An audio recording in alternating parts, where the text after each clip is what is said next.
ਜਦੋਂ ਕੁੜੀਆਂ ਦਾ ਵਿਆਹ ਹੁੰਦਾ ਹੈ ਤਾਂ ਘਰਾਂ ਦਾ ਮਾਹੌਲ ਬਹੁਤ ਵਧੀਆ ਹੁੰਦਾ ਹੈ, ਪਰ ਜਦੋਂ ਮੇਰਾ ਵਿਆਹ ਹੋਇਆ ਤਾਂ ਅਜੀਬ ਜਿਹਾ ਹੀ ਮਾਹੌਲ ਸੀ। ਮੈਂ ਉਸ ਸਮੇਂ ਨੂੰ ਭੁੱਲ ਨਹੀਂ ਸਕਦੀ ਜਦੋਂ ਮੈਂ ਆਪਣੇ ਸਹੁਰੇ ਘਰ ਪਹਿਲੀ ਵਾਰ ਪੈਰ ਰੱਖਿਆ ਸੀ ਅਤੇ ਮੇਰੀ ਸੱਸ ਨੇ ਮੈਨੂੰ ਉਸੇ ਦਿਨ ਤੋਂ ਹੀ ਅੱਖਾਂ ਦਿਖਾਉਣੀਆਂ ਸ਼ੁਰੂ ਕਰ ਦਿੱਤੀਆਂ ਸਨ।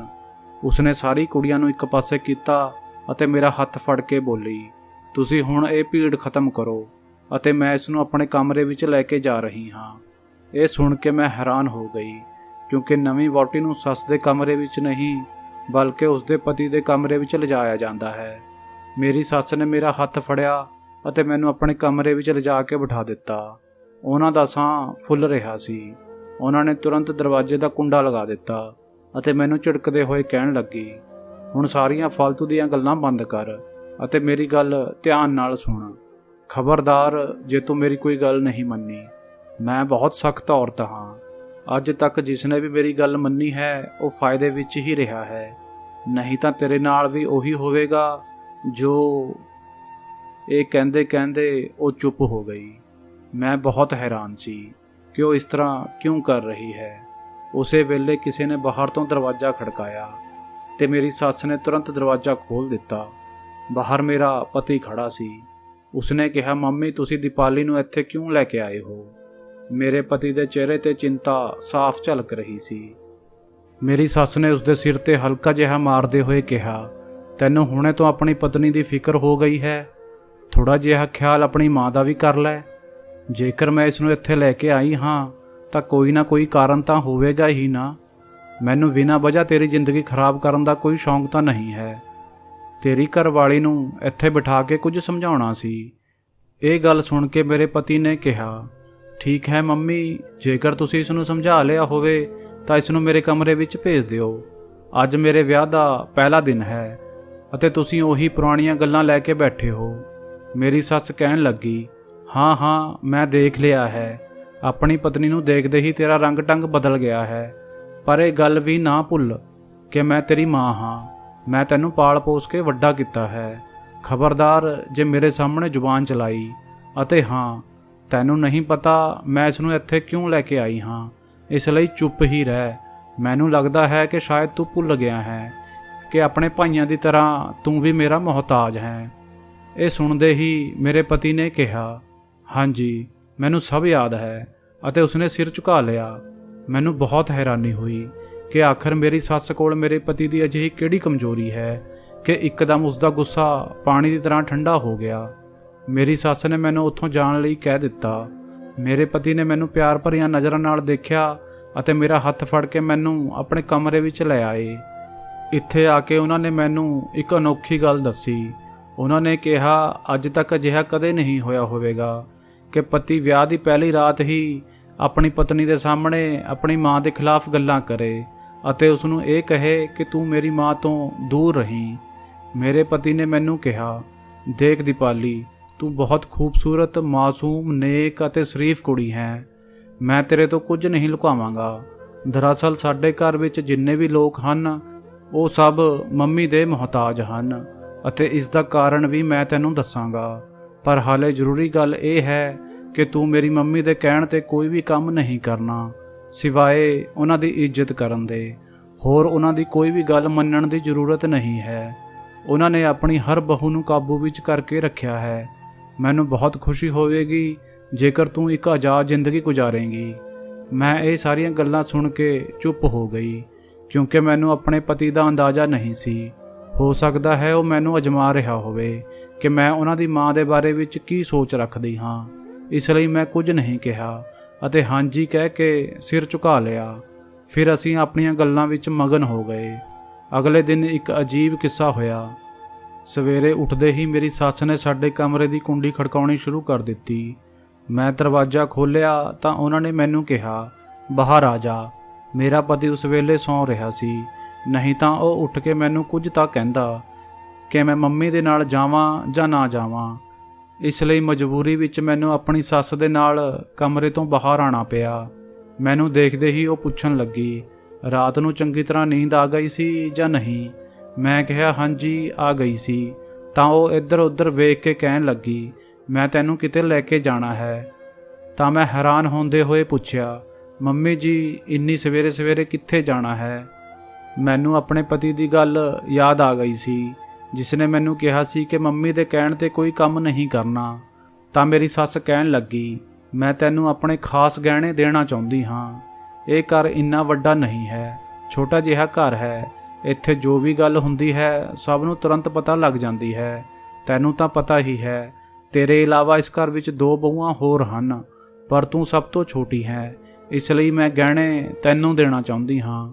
ਪਰ ਹਾਂ, ਜੇਕਰ ਤੇਰੀ ਮਰਜ਼ੀ ਨਹੀਂ ਹੈ ਤਾਂ ਤੂੰ ਇੱਥੇ ਹੀ ਰਹਿ, ਪਰ ਮੈਂ ਬਾਅਦ ਵਿੱਚ ਤੈਨੂੰ ਆਪਣੇ ਗਹਿਣੇ ਦੇ ਦੇਵਾਂਗੀ ਅਤੇ ਦੂਜੀਆਂ ਬਹੂਆਂ ਵੀ ਇਕੱਠੀਆਂ ਹੋ ਜਾਣਗੀਆਂ। ਉਹਨਾਂ ਨੂੰ ਵੀ ਕੋਈ ਨਾ ਕੋਈ ਚੀਜ਼ ਦੇਣੀ ਹੀ ਪਵੇਗੀ, ਕੰਗਣ ਜਾਂ ਕੁਝ ਹੋਰ, ਅਤੇ ਫਿਰ ਤੇਰੇ ਕੋਲ ਪਤਾ ਨਹੀਂ ਕੁਝ ਬਚੇਗਾ ਜਾਂ ਨਹੀਂ। ਇਹ ਸੁਣ ਕੇ ਮੈਂ ਤੁਰੰਤ ਆਪਣੀ ਸੱਸ ਦੀਆਂ ਗੱਲਾਂ ਵਿੱਚ ਆ ਗਈ। ਮੈਨੂੰ ਗਹਿਣਿਆਂ ਦਾ ਬਹੁਤ ਲਾਲਚ ਸੀ। ਮੰਮੀ ਜੀ, ਜੇਕਰ ਗਹਿਣੇ ਨਾ ਵੀ ਹੁੰਦੇ ਤਾਂ ਵੀ ਮੈਂ ਤੁਹਾਡੇ ਨਾਲ ਜ਼ਰੂਰ ਜਾਂਦੀ। ਇਸ ਤਰ੍ਹਾਂ ਮੈਂ ਆਪਣੀ ਸੱਸ ਦੇ ਨਾਲ ਉਹਨਾਂ ਦੇ ਕਮਰੇ ਵਿੱਚ ਆ ਗਈ। ਇੱਥੇ ਆ ਕੇ ਮੇਰੀ ਸੱਸ ਨੇ ਅਲਮਾਰੀ ਵਿੱਚੋਂ ਇੱਕ ਬਹੁਤ ਸੋਹਣੀ ਮਖਮਲੀ ਰੰਗ ਦੀ ਡੱਬੀ ਕੱਢੀ। ਉਸ ਵਿੱਚ ਬਹੁਤ ਸੋਹਣਾ ਗਹਿਣਾ ਪਿਆ ਸੀ। ਉਹ ਮੈਨੂੰ ਕਹਿਣ ਲੱਗੀ, ਇਹ ਸਭ ਕੁਝ ਤੇਰੇ ਨਸੀਬ ਦਾ ਹੈ, ਇਸ ਨੂੰ ਤੂੰ ਹੀ ਪਾਵੇਂਗੀ, ਪਰ ਉਸ ਤੋਂ ਪਹਿਲਾਂ ਮੇਰੀ ਇੱਕ ਸ਼ਰਤ ਹੈ ਅਤੇ ਉਹ ਤੈਨੂੰ ਪੂਰੀ ਕਰਨੀ ਹੋਵੇਗੀ।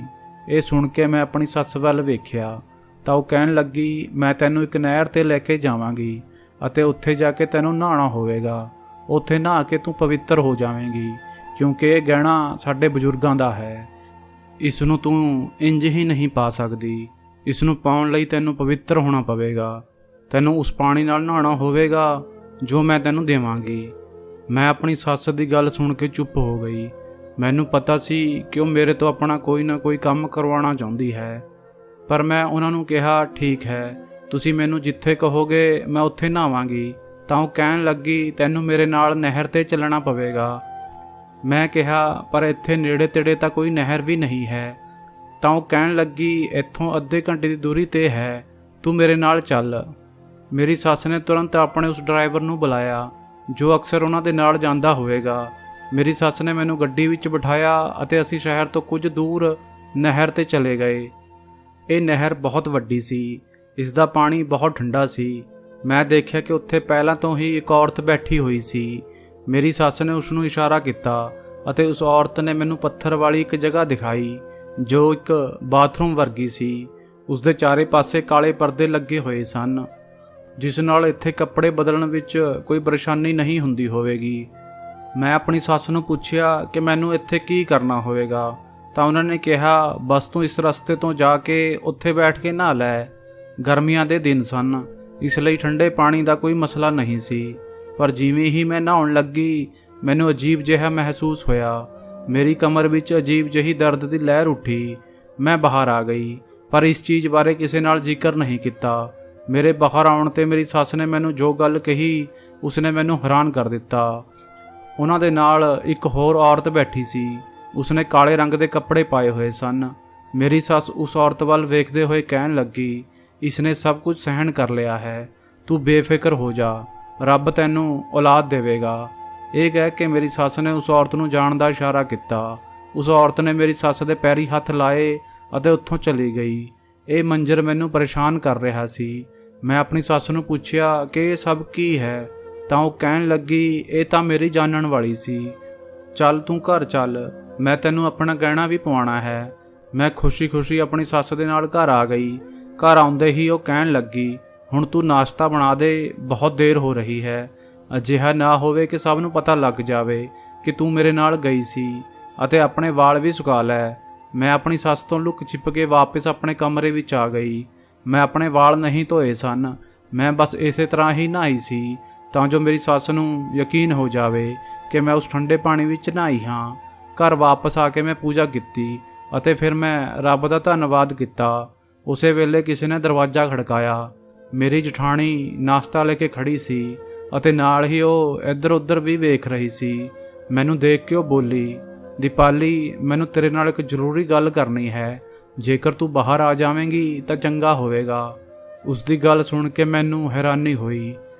ਇਸ ਘਰ ਵਿੱਚ ਤਾਂ ਹਰ ਕੋਈ ਆਪਣੀ ਹੀ ਸਿਆਸਤ ਖੇਲ ਰਿਹਾ ਸੀ। ਹੁਣ ਉਸ ਨੂੰ ਪਤਾ ਨਹੀਂ ਮੇਰੇ ਨਾਲ ਕਿਹੜੀ ਖਾਸ ਗੱਲ ਕਰਨੀ ਸੀ। ਇਹ ਮੇਰੀ ਸਮਝ ਤੋਂ ਬਾਹਰ ਸੀ। ਫਿਰ ਉਹ ਮੈਨੂੰ ਛੱਤ 'ਤੇ ਲੈ ਗਈ ਅਤੇ ਮੈਨੂੰ ਡਰਾਉਣੇ ਅੰਦਾਜ਼ ਵਿੱਚ ਕਹਿਣ ਲੱਗੀ, ਮੈਂ ਤੈਨੂੰ ਜੋ ਗੱਲ ਦੱਸਣ ਜਾ ਰਹੀ ਹਾਂ ਉਸ ਨੂੰ ਧਿਆਨ ਨਾਲ ਸੁਣੀ। ਅਜਿਹਾ ਨਾ ਹੋਵੇ ਕਿ ਤੇਰੀ ਜ਼ਿੰਦਗੀ ਵੀ ਤਬਾਹ ਹੋ ਜਾਵੇ। ਮੈਂ ਕਿਹਾ, ਅਜਿਹੀ ਕਿਹੜੀ ਗੱਲ ਹੈ ਜੋ ਤੁਸੀਂ ਭਿਆਨਕ ਤਰੀਕੇ ਨਾਲ ਦੱਸ ਰਹੇ ਹੋ? ਹੁਣ ਮੈਂ ਬਹੁਤ ਤੰਗ ਹੋ ਗਈ ਸੀ। ਉਸਨੇ ਕਿਹਾ, ਦੇਖ ਦੀਪਾਲੀ, ਦਰਅਸਲ ਗੱਲ ਇਹ ਹੈ ਕਿ ਸਾਡੀ ਸੱਸ ਇੱਕ ਅਜੀਬੋ-ਗਰੀਬ ਔਰਤ ਹੈ। ਤੂੰ ਉਹਨਾਂ ਤੋਂ ਬਚ ਕੇ ਰਹੀਂ। ਇਹ ਤੇਰੇ ਲਈ ਬਹੁਤ ਜ਼ਰੂਰੀ ਹੈ। ਮੈਂ ਆਪਣੀ ਜਠਾਣੀ ਨੂੰ ਕਿਹਾ, ਤੁਸੀਂ ਮੈਨੂੰ ਉਹ ਗੱਲ ਦੱਸੋ ਜਿਸ ਲਈ ਤੁਸੀਂ ਮੈਨੂੰ ਇੱਥੇ ਲੈ ਕੇ ਆਏ। ਇੱਧਰ ਉੱਧਰ ਦੀਆਂ ਗੱਲਾਂ ਕਰਨ ਦਾ ਕੋਈ ਫਾਇਦਾ ਨਹੀਂ ਹੈ। ਤਾਂ ਉਹ ਕਹਿਣ ਲੱਗੀ, ਮੈਂ ਤੈਨੂੰ ਆਪਣੀ ਕਹਾਣੀ ਸੁਣਾਵਾਂਗੀ। ਇਸ ਤੋਂ ਬਾਅਦ ਹੀ ਤੈਨੂੰ ਸਮਝ ਆਵੇਗੀ ਕਿ ਮੈਂ ਆਪਣੀ ਸੱਸ ਨੂੰ ਇੰਨੀ ਨਫ਼ਰਤ ਕਿਉਂ ਕਰਦੀ ਹਾਂ। ਉਹ ਕਹਿਣ ਲੱਗੀ, ਜਦੋਂ ਮੇਰਾ ਵਿਆਹ ਹੋਇਆ ਸੀ, ਮੈਂ ਇੱਥੇ ਆਈ ਸੀ ਤਾਂ ਮੈਨੂੰ ਇਸ ਘਰ ਵਿੱਚ ਇੱਕ ਪਲ ਲਈ ਵੀ ਆਰਾਮ ਨਹੀਂ ਆਉਂਦਾ ਸੀ। ਸਾਡੀ ਸੱਸ ਬਹੁਤ ਹੀ ਜ਼ਿਆਦਾ ਖੁਫੀਆ ਕਿਸਮ ਦੀ ਔਰਤ ਸੀ। ਉਹਨਾਂ ਨੇ ਕਦੇ ਕੋਈ ਅਜਿਹੀ ਗੱਲ ਨਹੀਂ ਕੀਤੀ ਜਿਸ ਨਾਲ ਕਿਸੇ ਨੂੰ ਵੀ ਉਹਨਾਂ ਦੇ ਬਾਰੇ ਵਿੱਚ ਅੰਦਾਜ਼ਾ ਹੋ ਸਕੇ। ਜਦੋਂ ਮੈਂ ਇੱਥੇ ਆਈ ਤਾਂ ਸਾਡੀ ਵੱਡੀ ਜਠਾਣੀ ਨੇ ਮੈਨੂੰ ਕਿਹਾ ਕਿ ਮੈਂ ਆਪਣੀ ਸੱਸ ਤੋਂ ਬਚ ਕੇ ਰਹਾਂ, ਪਰ ਮੈਂ ਉਹਨਾਂ ਦੀ ਗੱਲ ਵੱਲ ਧਿਆਨ ਨਹੀਂ ਦਿੱਤਾ। ਫਿਰ ਵਿਆਹ ਦੇ ਤੀਜੇ ਦਿਨ ਉਹ ਮੈਨੂੰ ਕਹਿਣ ਲੱਗੀ, ਬੇਟੀ, ਜੇਕਰ ਤੂੰ ਇੱਕ ਖਾਸ ਤਰ੍ਹਾਂ ਦੇ ਪਾਣੀ ਨਾਲ ਨਹਾ ਲਵੇਂ ਤਾਂ ਤੂੰ ਪਵਿੱਤਰ ਹੋ ਜਾਵੇਂਗੀ। ਤੇਰੇ ਉੱਪਰ ਕੋਈ ਵੀ ਬੁਰਾ ਅਸਰ ਨਹੀਂ ਹੋਵੇਗਾ। ਮੈਂ ਆਪਣੀ ਸੱਸ ਦੀ ਗੱਲ ਸਿਰਫ ਇਸ ਲਈ ਮੰਨੀ ਸੀ ਤਾਂ ਜੋ ਉਹਨਾਂ ਦੇ ਦਿਲ ਵਿੱਚ ਮੇਰੇ ਲਈ ਜਗ੍ਹਾ ਬਣ ਸਕੇ। ਫਿਰ ਮੈਂ ਅਜਿਹਾ ਹੀ ਕੀਤਾ। ਮੇਰੀ ਸੱਸ ਮੈਨੂੰ ਸ਼ਹਿਰ ਤੋਂ ਕੁਝ ਦੂਰੀ 'ਤੇ ਉਸ ਨਹਿਰ ਵਿੱਚ ਲੈ ਗਈ, ਜਿੱਥੇ ਜਾ ਕੇ ਉਹਨਾਂ ਨੇ ਮੈਨੂੰ ਕਿਹਾ, ਤੂੰ ਇੱਥੇ ਨਹਾ ਲੈ। ਉਸ ਵੇਲੇ ਉਹਨਾਂ ਦੇ ਨਾਲ ਇੱਕ ਔਰਤ ਸੀ। ਮੇਰੀ ਜਠਾਣੀ ਨੇ ਮੈਨੂੰ ਉਹ ਸਾਰੀਆਂ ਗੱਲਾਂ ਦੱਸੀਆਂ ਜੋ ਮੇਰੇ ਨਾਲ ਹੋ ਚੁੱਕੀਆਂ ਸਨ। ਇਹ ਸੁਣ ਕੇ ਮੈਂ ਚੁੱਪ ਹੋ ਗਈ। ਮੈਂ ਕਿਹਾ, ਤੁਹਾਡੇ ਨਾਲ ਇਹ ਸਭ ਕੁਝ ਹੋਇਆ ਸੀ? ਤਾਂ ਉਹ ਕਹਿਣ ਲੱਗੀ, ਹਾਂ, ਇਸੇ ਕਰਕੇ ਮੇਰੇ ਔਲਾਦ ਨਹੀਂ ਹੋਈ। ਅਤੇ ਤੈਨੂੰ ਪਤਾ ਹੈ ਉਸ ਤੋਂ ਬਾਅਦ ਕੀ ਹੋਇਆ? ਸਾਡੀ ਸੱਸ ਨੇ ਇਹ ਸਭ ਨੂੰ ਕਹਿਣਾ ਸ਼ੁਰੂ ਕਰ ਦਿੱਤਾ ਸੀ ਕਿ ਮੇਰੇ ਔਲਾਦ ਨਹੀਂ ਹੁੰਦੀ, ਇਸ ਲਈ ਮੈਨੂੰ ਆਪਣੇ ਮੁੰਡੇ ਦਾ ਦੂਜਾ ਵਿਆਹ ਕਰਵਾਉਣਾ ਪਵੇਗਾ ਤਾਂ ਜੋ ਉਹ ਬਾਪ ਬਣ ਸਕੇ। ਇਹ ਗੱਲ ਸੁਣ ਕੇ ਮੈਂ ਬਹੁਤ ਘਬਰਾ ਗਈ। ਮੇਰੀ ਸੱਸ ਨੇ ਮੈਨੂੰ ਕਿਹਾ ਕਿ ਜੇਕਰ ਤੂੰ ਚਾਹੁੰਦੀ ਹੈ ਕਿ ਤੂੰ ਇਸ ਝੰਜਟ ਤੋਂ ਬਚ ਜਾਵੇਂ ਅਤੇ ਤੈਨੂੰ ਆਪਣਾ ਪਤੀ ਵੀ ਨਾ ਛੱਡਣਾ ਪਵੇ ਤਾਂ ਤੈਨੂੰ ਮੇਰੀ ਗੱਲ ਮੰਨਣੀ ਹੋਵੇਗੀ। ਮੈਂ ਕਿਹਾ, ਮੈਨੂੰ ਖੁਸ਼ੀ ਹੋਵੇਗੀ ਜੇਕਰ ਤੁਸੀਂ ਮੇਰਾ ਘਰ ਬਚਾ ਲਓ। ਉਹ ਕਹਿਣ ਲੱਗੀ ਕਿ ਤੈਨੂੰ ਔਲਾਦ ਪੈਦਾ ਕਰਵਾਉਣੀ ਹੋਵੇਗੀ। ਮੈਂ ਕਿਹਾ, ਪਰ ਇਹ ਕਿਵੇਂ ਹੋ ਸਕਦਾ ਹੈ ਕਿ ਮੈਂ ਆਪਣੇ ਪਤੀ ਦੀ ਔਲਾਦ ਪੈਦਾ ਕਰਵਾ ਸਕਾਂ? ਤਾਂ ਸਾਡੀ ਸੱਸ ਕਹਿਣ ਲੱਗੀ, ਅੱਜ ਕੱਲ੍ਹ ਦੀ ਜ਼ਿੰਦਗੀ ਵਿੱਚ ਸਭ ਕੁਝ ਹੋ ਸਕਦਾ ਹੈ। ਫਿਰ ਮੈਂ ਉਹਨਾਂ ਨੂੰ ਪੁੱਛਿਆ, ਚੰਗਾ ਤੁਸੀਂ ਦੱਸੋ ਮੈਂ ਕੀ ਕਰ ਸਕਦੀ ਹਾਂ? ਮੈਂ ਆਪਣੀ ਸੱਸ ਦੇ ਪੈਰਾਂ ਨੂੰ ਫੜ ਲਿਆ ਸੀ। ਤਾਂ ਉਹ ਕਹਿਣ ਲੱਗੀ, ਜ਼ਰੂਰੀ ਤਾਂ ਨਹੀਂ ਤੇਰੀ ਆਪਣੀ ਹੀ ਔਲਾਦ ਹੋਵੇ ਤਾਂ ਹੀ ਤੇਰਾ ਪਤੀ ਖੁਸ਼ ਹੋਵੇ। ਮੈਂ ਤੈਨੂੰ ਬੱਚਾ ਲਿਆ ਕੇ ਦੇਵਾਂਗੀ। ਮੈਂ ਤੇਰੇ ਲਈ ਬੱਚਾ ਪੈਦਾ ਕਰਵਾਵਾਂਗੀ। ਆਪਣੀ ਸੱਸ ਦੀ ਗੱਲ ਸੁਣ ਕੇ ਮੈਂ ਹੈਰਾਨ ਹੋ ਗਈ। ਮੈਂ ਕਿਹਾ, ਮੰਮੀ ਜੀ, ਤੁਸੀਂ ਤਾਂ 70 ਸਾਲ ਦੇ ਹੋ ਗਏ ਹੋ, ਤੁਸੀਂ ਬੱਚਾ ਕਿਵੇਂ ਪੈਦਾ ਕਰ ਸਕਦੇ ਹੋ? ਤਾਂ ਉਹ ਕਹਿਣ ਲੱਗੀ, ਤੂੰ ਇਹ ਸਭ ਗੱਲਾਂ ਛੱਡ ਦੇ। ਜੇਕਰ ਤੈਨੂੰ ਮਹੀਨੇ ਬਾਅਦ ਔਲਾਦ ਚਾਹੀਦੀ ਹੈ ਤਾਂ ਮੈਨੂੰ ਦੱਸ, ਨਹੀਂ ਤਾਂ ਤੈਨੂੰ ਪਤਾ ਹੀ ਹੈ ਮੈਨੂੰ ਆਪਣੇ ਮੁੰਡੇ ਨਾਲ ਗੱਲ ਕਰਨੀ ਪਵੇਗੀ। ਤੂੰ ਇੱਕ ਬਾਂਝ ਔਰਤ ਹੈ ਅਤੇ ਮੈਨੂੰ ਆਪਣੇ ਮੁੰਡੇ ਲਈ ਇੱਕ ਅਜਿਹੀ ਕੁੜੀ ਚਾਹੀਦੀ ਹੈ ਜੋ ਉਸ ਨੂੰ ਔਲਾਦ ਦੀ ਖੁਸ਼ੀ ਦੇ ਸਕੇ, ਪਰ ਮੈਨੂੰ ਲੱਗਦਾ ਹੈ ਕਿ ਤੂੰ ਉਸ ਨੂੰ ਇਹ ਖੁਸ਼ੀ ਨਹੀਂ ਦੇ ਸਕੇਂਗੀ। ਆਪਣੀ ਸੱਸ ਦੀਆਂ ਅਜਿਹੀਆਂ ਗੱਲਾਂ ਸੁਣ ਕੇ ਮੈਂ ਬਹੁਤ ਘਬਰਾ ਜਾਂਦੀ ਸੀ। ਫਿਰ ਉਹ ਮੈਨੂੰ ਜਿਵੇਂ ਕਹਿੰਦੀ ਸੀ ਮੈਂ ਉਸੇ ਤਰ੍ਹਾਂ ਉਹਨਾਂ ਦੀਆਂ ਗੱਲਾਂ ਮੰਨਣੀਆਂ ਸ਼ੁਰੂ ਕਰ ਦਿੱਤੀਆਂ। ਮੈਂ ਉਸ ਨਹਿਰ 'ਤੇ ਜਾ ਕੇ ਨਹਾਈ। ਇਹ ਸਭ ਮੈਂ 2 ਵਾਰ ਕੀਤਾ। ਦੋਨੋਂ ਵਾਰ ਮੇਰੀ ਸੱਸ ਨਾਲ ਇੱਕ ਔਰਤ ਮੌਜੂਦ ਹੁੰਦੀ ਸੀ ਅਤੇ ਉਹ ਔਰਤ ਅਜਿਹੀ ਹੁੰਦੀ ਸੀ ਜਿਸ ਨੂੰ ਮੈਂ ਪਹਿਲਾਂ ਨਹੀਂ ਦੇਖਿਆ ਹੁੰਦਾ ਸੀ। ਉਹ ਮੇਰੀ ਸੱਸ ਤੋਂ ਕੁਝ ਮੰਤਰ ਪੜਵਾਉਂਦੀ ਅਤੇ ਖੁਸ਼ੀ-ਖੁਸ਼ੀ ਵਾਪਸ ਚਲੀ ਜਾਂਦੀ। ਇਸ ਗੱਲ ਤੋਂ ਮੈਨੂੰ ਇਹ ਅੰਦਾਜ਼ਾ ਹੋਇਆ ਕਿ ਸਾਡੀ ਸੱਸ ਨੇ ਇੱਕ ਚਾਲ ਚੱਲੀ ਸੀ। ਸ਼ਾਇਦ ਉਹਨਾਂ ਨੇ ਮੈਨੂੰ ਕੋਈ ਨੁਕਸਾਨ ਪਹੁੰਚਾਇਆ ਹੋਵੇ, ਕਿਉਂਕਿ ਉਸ ਤੋਂ ਬਾਅਦ ਮੈਨੂੰ ਔਲਾਦ ਨਸੀਬ ਨਹੀਂ ਹੋਈ। ਮੇਰੀ ਸੱਸ ਨੇ ਇਹ ਕੰਮ ਮੇਰੇ ਵਿਆਹ ਦੇ 2 ਹਫ਼ਤੇ ਬਾਅਦ ਕੀਤਾ।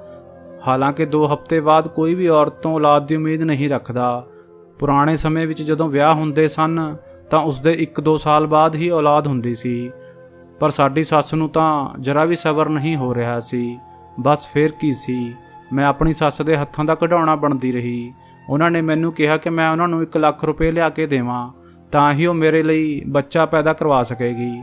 ਮੈਂ ਕਿਹਾ, ਮੈਂ ਆਪਣੇ ਗਹਿਣੇ ਵੇਚ ਦੇਵਾਂਗੀ, ਉਸੇ ਨਾਲ ਮੈਂ 1 ਲੱਖ ਰੁਪਏ ਦਾ ਇੰਤਜ਼ਾਮ ਕਰ ਸਕਦੀ ਹਾਂ, ਪਰ ਤੁਸੀਂ ਇਹ ਦੱਸੋ ਕਿ ਮੇਰੇ ਪਤੀ ਦਾ ਕੀ ਹੋਵੇਗਾ? ਉਹਨਾਂ ਨੂੰ ਤਾਂ ਪਤਾ ਚੱਲ ਹੀ ਜਾਵੇਗਾ ਕਿ ਅਸੀਂ ਕਿਸੇ ਹੋਰ ਦਾ ਬੱਚਾ ਲੈ ਕੇ ਆਏ ਹਾਂ, ਫਿਰ ਕੀ ਹੋਵੇਗਾ? ਤਾਂ ਸਾਡੀ ਸੱਸ ਨੇ ਬੜੀ ਹੀ ਚਲਾਕੀ ਨਾਲ ਕਿਹਾ, ਆਪਣੇ ਮੁੰਡੇ ਨੂੰ ਸੰਭਾਲਣਾ ਮੇਰਾ ਕੰਮ ਹੈ, ਤੂੰ ਬਸ ਆਪਣੇ ਬਾਰੇ ਵਿੱਚ ਦੱਸ। ਜੇਕਰ ਤੈਨੂੰ ਬੱਚਾ ਚਾਹੀਦਾ ਹੈ ਤਾਂ ਠੀਕ ਹੈ, ਨਹੀਂ ਤਾਂ ਮੈਂ ਕੀ ਕਰ ਸਕਦੀ ਹਾਂ। ਤੈਨੂੰ ਪਤਾ ਹੀ ਹੈ ਤੇਰਾ ਪਤੀ ਤੈਨੂੰ ਤਲਾਕ ਦੇ ਦੇਵੇਗਾ ਅਤੇ ਇਸ ਘਰ ਵਿੱਚੋਂ ਕੱਢ ਦੇਵੇਗਾ। ਇਹ ਗੱਲ ਸੁਣ ਕੇ ਮੈਂ ਡਰ ਜਾਂਦੀ ਸੀ। ਉਹ ਤਕਰੀਬਨ ਹਰ ਮਹੀਨੇ ਮੇਰੇ ਤੋਂ 15-20 ਹਜ਼ਾਰ ਰੁਪਏ ਲੈ ਲੈਂਦੀ ਸੀ, ਜੋ ਕਿ ਮੈਂ ਆਪਣੀ ਮੰਮੀ ਤੋਂ ਲੈ ਕੇ ਆਉਂਦੀ ਸੀ। ਮੈਂ ਆਪਣੀ ਮੰਮੀ ਨੂੰ ਇਹ ਵੀ ਨਹੀਂ ਦੱਸ ਸਕਦੀ ਸੀ ਕਿ ਮੇਰੀ ਸੱਸ ਮੈਨੂੰ ਕੀ ਕੁਝ ਕਹਿ ਰਹੀ ਹੈ, ਪਰ ਮੈਂ ਉਹਨਾਂ ਦੀ ਹਰ ਗੱਲ, ਹਰ ਇੱਛਾ ਨੂੰ ਪੂਰਾ ਕਰਨਾ ਚਾਹੁੰਦੀ ਸੀ, ਤਾਂ ਹੀ ਮੈਨੂੰ ਔਲਾਦ ਦੀ ਖੁਸ਼ੀ ਮਿਲ ਸਕਦੀ ਸੀ। ਕਿਉਂਕਿ ਸਾਡੀ ਸੱਸ ਨੇ ਮੈਨੂੰ ਕਹਿ ਦਿੱਤਾ ਸੀ ਕਿ ਮੈਂ ਸਾਰੀ ਜ਼ਿੰਦਗੀ ਮਾਂ ਨਹੀਂ ਬਣ ਸਕਦੀ। ਪਰ ਮੈਨੂੰ ਹੈਰਾਨੀ ਸੀ ਕਿ ਮੇਰੇ ਪਤੀ ਨੇ ਇਸ ਗੱਲ ਲਈ ਮੈਨੂੰ ਕਦੇ ਕੁਝ ਨਹੀਂ ਕਿਹਾ। ਉਸ ਦੀ ਕੋਈ ਮਜਬੂਰੀ ਨਹੀਂ ਸੀ। ਉਹ ਚਾਹੁੰਦਾ ਤਾਂ ਮੈਨੂੰ ਛੱਡ ਕੇ ਦੂਜਾ ਵਿਆਹ ਵੀ ਕਰ ਸਕਦਾ ਸੀ। ਪਰ ਉਸ ਵੇਲੇ ਮੈਨੂੰ ਹੋਰ ਵੀ ਹੈਰਾਨੀ ਹੋਈ ਜਦੋਂ ਮੇਰਾ ਪਤੀ ਮੈਨੂੰ ਸ਼ਰਮਿੰਦਾ ਨਜ਼ਰ ਆਉਣ ਲੱਗਿਆ ਅਤੇ ਕਹਿਣ ਲੱਗਿਆ ਕਿ ਮੈਨੂੰ ਮਾਫ਼ ਕਰ ਦੇ, ਮੈਂ ਤੈਨੂੰ ਉਹ ਖੁਸ਼ੀ ਨਹੀਂ ਦੇ ਸਕਿਆ, ਪਰ ਸਾਡੀ ਮਾਂ ਸਾਡੇ ਲਈ ਇੱਕ ਬੱਚਾ ਤਲਾਸ਼ ਕਰੇਗੀ ਜੋ ਕਿ ਸਾਡਾ ਹੀ ਹੋਵੇਗਾ ਅਤੇ ਅਸੀਂ ਉਸ ਨੂੰ ਪਾਲ ਪੋਸ ਕੇ ਵੱਡਾ ਕਰਾਂਗੇ। ਤੈਨੂੰ ਤਾਂ ਪਤਾ ਹੀ ਹੈ ਨਾ, ਸਾਡੇ ਕੋਲ ਜੋ ਬੱਚਾ ਹੈ ਉਹ ਸਾਡਾ ਨਹੀਂ ਹੈ, ਸਾਡੀ ਮਾਂ ਨੇ ਹੀ ਸਾਨੂੰ ਪੈਦਾ ਕਰਵਾ ਕੇ ਦਿੱਤਾ ਸੀ। ਫਿਰ ਮੈਨੂੰ ਇਸ ਇੱਕ ਗੱਲ ਤੇ ਬਹੁਤ ਜ਼ਿਆਦਾ ਸ਼ੱਕ ਹੋਇਆ ਕਿ ਸਾਡੀ ਸੱਸ ਜੋ ਹਰ ਔਰਤ ਨਾਲ ਅਜਿਹਾ ਹੀ ਕੰਮ ਕਰਦੀ ਹੈ, ਉਸ ਦਾ ਕੋਈ ਨਾ ਕੋਈ ਮਕਸਦ ਤਾਂ ਜ਼ਰੂਰ ਹੋਵੇਗਾ। ਉਹਨਾਂ ਨੇ ਸਾਡੀ ਵੱਡੀ ਭਾਬੀ ਨਾਲ ਵੀ ਅਜਿਹਾ ਹੀ ਕੀਤਾ ਸੀ। ਸਾਡੀ ਵੱਡੀ ਜਠਾਣੀ ਵੀ ਸਾਡੀ ਸੱਸ ਬਾਰੇ ਅਜਿਹਾ ਹੀ ਦੱਸਦੀ ਹੈ। ਸਾਡੀ ਸੱਸ ਉਸ ਨੂੰ ਵੀ ਨਹਿਰ 'ਤੇ ਲੈ ਕੇ ਗਈ ਸੀ ਅਤੇ ਉਹਨਾਂ ਨੇ ਵੀ ਉੱਥੇ ਇੱਕ ਔਰਤ ਨੂੰ ਦੇਖਿਆ ਸੀ, ਜਿਸ ਤੋਂ ਬਾਅਦ ਸਾਡੀ ਜਠਾਣੀ ਨੂੰ ਵੀ ਕਦੇ ਬੱਚਾ ਨਹੀਂ ਹੋਇਆ ਅਤੇ ਉਸ ਤੋਂ ਵੀ 2 ਲੱਖ ਰੁਪਏ ਲੈ ਕੇ ਉਸ ਨੂੰ ਬਾਹਰ ਤੋਂ ਬੱਚਾ ਪੈਦਾ ਕਰਵਾ ਕੇ ਦਿੱਤਾ। ਇਸ ਸਭ ਦੇ ਪਿੱਛੇ ਕੀ ਕਾਰਨ ਹੋ ਸਕਦਾ ਹੈ ਇਹ ਤਾਂ ਮੈਨੂੰ ਨਹੀਂ ਪਤਾ। ਬਸ ਮੈਂ ਤੈਨੂੰ ਇਹ ਕਹਿਣ ਆਈ ਸੀ ਕਿ ਘੱਟ ਤੋਂ ਘੱਟ ਅਸੀਂ ਦੋਵਾਂ ਨੇ ਜੋ ਗਲਤੀ ਕੀਤੀ ਉਹ ਤੂੰ ਨਾ ਕਰੇ। ਇਹ ਸਭ ਸੁਣ ਕੇ ਮੈਂ ਬਹੁਤ ਡਰ ਗਈ। ਮੈਨੂੰ ਸਮਝ ਨਹੀਂ ਆ ਰਿਹਾ ਸੀ ਕਿ ਮੈਂ ਕੀ ਕਰਾਂ। ਬਸ ਮੈਂ ਇਹੀ ਸੋਚ ਰਹੀ ਸੀ ਕਿ ਮੇਰੀ ਸੱਸ ਦਾ ਉਸ ਨਹਿਰ 'ਤੇ ਸਾਨੂੰ ਲਿਜਾ ਕੇ ਨਹਾਉਣ ਦਾ ਕੀ ਮਕਸਦ ਸੀ। 2-3 ਦਿਨ ਹੀ ਲੰਘੇ ਸਨ ਕਿ ਮੇਰੇ ਪੇਟ ਵਿੱਚ ਬਹੁਤ ਦਰਦ ਰਹਿਣ ਲੱਗਿਆ, ਉਲਟੀ ਜਿਹੀ ਆਉਣ ਲੱਗੀ ਅਤੇ ਲੱਗਦਾ ਸੀ ਕਿ ਸਾਰਾ ਸਰੀਰ ਭਾਰੀ ਹੋ ਰਿਹਾ ਹੈ। ਮੈਂ ਦਵਾਈ ਵੀ ਲਈ ਪਰ ਮੈਨੂੰ ਕੋਈ ਫਰਕ ਨਹੀਂ ਹੋਇਆ। ਤਾਂ ਮੈਂ ਆਪਣੀ ਮੰਮੀ ਨੂੰ ਇਸ ਬਾਰੇ ਦੱਸਿਆ ਤਾਂ ਉਹਨਾਂ ਨੇ ਕਿਹਾ, ਮੈਂ ਤੈਨੂੰ ਇੱਕ ਬਾਬਾ ਜੀ ਕੋਲ ਲੈ ਕੇ ਜਾਵਾਂਗੀ, ਉਹ ਤੇਰਾ ਇਲਾਜ ਕਰ ਦੇਣਗੇ ਅਤੇ ਉਸ ਨਾਲ ਤੂੰ ਠੀਕ ਹੋ ਜਾਵੇਂਗੀ। ਰੱਬ ਦੀ ਕਿਰਪਾ ਦੇ ਨਾਲ ਮੈਂ ਆਪਣੀ ਮੰਮੀ ਨਾਲ ਉਹਨਾਂ ਬਾਬਾ ਜੀ ਕੋਲ ਪਹੁੰਚ ਗਈ। ਉਹਨਾਂ ਨੇ ਮੈਨੂੰ ਜੋ ਕੁਝ ਦੱਸਿਆ ਉਸ ਨਾਲ ਮੇਰੇ ਪੈਰਾਂ ਥੱਲੋਂ ਜਿਵੇਂ ਜ਼ਮੀਨ ਹੀ ਨਿਕਲ ਗਈ। ਉਹਨਾਂ ਨੇ ਕਿਹਾ, ਬੇਟੀ ਤੇਰੇ ਉੱਪਰ ਕਾਲੇ ਜਾਦੂ ਦਾ ਅਸਰ ਹੈ, ਇਸ ਲਈ ਤੂੰ ਅਜਿਹੀ ਹੋ ਗਈ ਹੈ। ਮੈਂ ਕਿਹਾ, ਤੁਸੀਂ ਕੀ ਕਹਿਣਾ ਚਾਹੁੰਦੇ ਹੋ? ਤਾਂ ਉਹ ਕਹਿਣ ਲੱਗੇ ਕਿ ਕਾਲੇ ਜਾਦੂ ਨਾਲ ਤੇਰੇ ਬੱਚੇ ਪੈਦਾ ਕਰਨ ਦੀ ਸ਼ਕਤੀ ਨੂੰ ਖਤਮ ਕਰਨ ਦੀ ਕੋਸ਼ਿਸ਼ ਕੀਤੀ ਗਈ ਹੈ। ਇਹ ਬਿਮਾਰੀ ਤੈਨੂੰ ਇਸੇ ਕਰਕੇ ਆਈ ਹੈ, ਇਹ ਤੇਰੀ ਆਪਣੀ ਬਿਮਾਰੀ ਨਹੀਂ ਹੈ। ਜ਼ਰੂਰ ਇਹ ਕਿਸੇ ਹੋਰ ਤੋਂ ਤੈਨੂੰ ਦਿੱਤੀ ਗਈ ਹੈ ਅਤੇ ਅਜਿਹਾ ਸਿਰਫ ਕਾਲੇ ਜਾਦੂ ਨਾਲ ਹੀ ਹੋ ਸਕਦਾ ਹੈ। ਮੈਂ ਹਰ ਗੱਲ ਉਹਨਾਂ ਬਾਬਾ ਜੀ ਨੂੰ ਦੱਸ ਦਿੱਤੀ ਜੋ ਕਿ ਮੇਰੇ ਦਿਮਾਗ ਵਿੱਚ ਘੁੰਮ ਰਹੀ ਸੀ। ਮੇਰੀ ਗੱਲਾਂ ਸੁਣ ਕੇ ਉਹ ਬਹੁਤ ਹੈਰਾਨ ਹੋਇਆ ਤੇ ਕਹਿਣ ਲੱਗੇ, ਲੱਗਦਾ ਹੈ ਉਹ ਔਰਤ ਇਹ ਸਭ ਪੈਸਿਆਂ ਲਈ ਕਰ ਰਹੀ ਹੈ ਅਤੇ ਇਹ ਵੀ ਹੋ ਸਕਦਾ ਹੈ ਕਿ ਉਹ ਬਾਕੀ ਔਰਤਾਂ ਦਾ ਵੀ ਇਲਾਜ ਕਰਦੀ ਹੈ। ਦੂਜਿਆਂ ਦਾ ਇਲਾਜ ਕਰਨ ਦਾ ਇਹ ਇੱਕ ਮਸ਼ਹੂਰ ਤਰੀਕਾ ਹੈ ਅਤੇ ਇਹ ਸਿਰਫ ਕਾਲੇ ਜਾਦੂ ਵਿੱਚ ਹੀ ਇਸਤੇਮਾਲ ਹੁੰਦਾ ਹੈ। ਇੱਕ ਆਦਮੀ ਦੀ ਬਿਮਾਰੀ ਨੂੰ ਕਿਸੇ ਸਿਹਤਮੰਦ ਆਦਮੀ ਵਿੱਚ ਭੇਜ ਦਿੱਤਾ ਜਾਂਦਾ ਹੈ ਅਤੇ ਫਿਰ ਉਹ ਤੰਦਰੁਸਤ ਆਦਮੀ ਬਿਮਾਰ ਰਹਿਣ ਲੱਗਦਾ ਹੈ ਅਤੇ ਬਿਮਾਰ ਆਦਮੀ ਠੀਕ ਹੋ ਜਾਂਦਾ ਹੈ। ਉਹ ਤੁਹਾਡੇ ਤੋਂ ਪੈਸੇ ਲੈ ਕੇ ਦੂਜੀਆਂ ਬਾਂਝ ਔਰਤਾਂ ਦਾ ਇਲਾਜ ਕਰਦੀ ਹੈ ਅਤੇ ਉਹਨਾਂ ਦੀ ਬਿਮਾਰੀ ਤੁਹਾਡੇ ਉੱਪਰ ਛੱਡ ਦਿੰਦੀ ਹੈ ਅਤੇ ਉਹਨਾਂ ਔਰਤਾਂ ਤੋਂ ਵੀ ਪੈਸੇ ਲੈਂਦੀ ਹੈ। ਉਹ ਉਹਨਾਂ ਔਰਤਾਂ ਨੂੰ ਕਹਿੰਦੀ ਹੋਵੇਗੀ ਕਿ ਮੈਂ ਤੁਹਾਡੀ ਬਿਮਾਰੀ ਨੂੰ ਖਤਮ ਕਰ ਦੇਵਾਂਗੀ ਅਤੇ ਤੁਸੀਂ ਆਪਣਾ ਪਹਿਲਾ ਬੱਚਾ ਮੈਨੂੰ ਦੇ ਦਿਓ ਅਤੇ ਉਸ ਬੱਚੇ ਨੂੰ ਉਹ ਆਪਣੀ ਬਹੂਆਂ ਨੂੰ ਲਿਆ ਕੇ ਦਿੰਦੀ ਹੈ। ਅਜਿਹੀ ਮਾਂ ਦਾ ਕੋਈ ਕੀ ਕਰੇ ਜੋ ਆਪਣੀ ਹੀ ਔਲਾਦ ਨੂੰ ਝੂਠ ਬੋਲਦੀ ਹੋਵੇ। ਬਸ ਹੁਣ ਤੂੰ ਆਪਣੀ ਸੱਸ ਤੋਂ ਦੂਰ ਰਹੀਂ ਅਤੇ ਹਾਂ, ਹੋ ਸਕੇ ਤਾਂ ਆਪਣੇ ਪਤੀ ਨਾਲ ਕਿਸੇ ਦੂਜੀ ਜਗ੍ਹਾ 'ਤੇ ਚਲੇ ਜਾਓ, ਕਿਉਂਕਿ ਤੇਰੀ ਦਰਾਣੀ ਜਠਾਣੀ ਲਈ ਤਾਂ ਤੇਰੀ ਸੱਸ ਨੇ ਇਹ ਦੁਨੀਆ ਨਰਕ ਬਣਾ ਦਿੱਤੀ ਹੈ। ਹੁਣ ਬਸ ਤੂੰ ਰਹਿ ਗਈ ਹੈ। ਕੋਸ਼ਿਸ਼ ਕਰਕੇ ਤੂੰ ਆਪਣੀ ਸੱਸ ਤੋਂ ਦੂਰ ਰਹਿ। ਮੈਨੂੰ ਉਹਨਾਂ ਦੀਆਂ ਗੱਲਾਂ ਸੁਣ ਕੇ ਬਿਲਕੁਲ ਵੀ ਯਕੀਨ ਨਹੀਂ ਆ ਰਿਹਾ ਸੀ ਕਿ ਮੇਰੀ ਸੱਸ ਨੇ ਅਜਿਹਾ ਕੀਤਾ ਹੋਵੇਗਾ। ਪਰ ਜਦੋਂ ਮੈਨੂੰ ਉਹ ਨਹਾਉਣ ਵਾਲੀ ਅਤੇ ਉਸ ਔਰਤ ਵਾਲੀ ਗੱਲ ਯਾਦ ਆਉਂਦੀ ਹੈ ਤਾਂ ਮੇਰਾ ਸ਼ੱਕ ਯਕੀਨ ਵਿੱਚ ਬਦਲ ਜਾਂਦਾ ਹੈ। ਤਾਂ ਦੋਸਤੋ, ਇਹ ਸੀ ਸਾਡੀ ਅੱਜ ਦੀ ਕਹਾਣੀ। ਉਮੀਦ ਕਰਦੇ ਹਾਂ ਕਿ ਤੁਹਾਨੂੰ ਪਸੰਦ ਆਈ ਹੋਵੇਗੀ। ਤੁਹਾਡਾ ਕੀ ਕਹਿਣਾ ਹੈ ਇਸ ਕਹਾਣੀ ਦੇ ਬਾਰੇ ਵਿੱਚ ਕਮੈਂਟ ਕਰਕੇ ਸਾਨੂੰ ਜ਼ਰੂਰ ਦੱਸਿਓ। ਵੀਡੀਓ ਨੂੰ ਲਾਈਕ ਅਤੇ ਚੈਨਲ ਨੂੰ ਸਬਸਕ੍ਰਾਈਬ ਕਰਕੇ ਘੰਟੀ ਨੂੰ ਦਬਾ ਕੇ ਆਲ 'ਤੇ ਸੈੱਟ ਕਰ ਲਓ ਤਾਂ ਜੋ ਆਉਣ ਵਾਲੀ ਵੀਡੀਓ ਤੁਹਾਨੂੰ ਤੁਰੰਤ ਮਿਲ ਸਕੇ। ਮਿਲਦੇ ਹਾਂ ਤੁਹਾਨੂੰ ਅਗਲੀ ਵੀਡੀਓ ਵਿੱਚ। ਤਦ ਤੱਕ ਲਈ ਧੰਨਵਾਦ।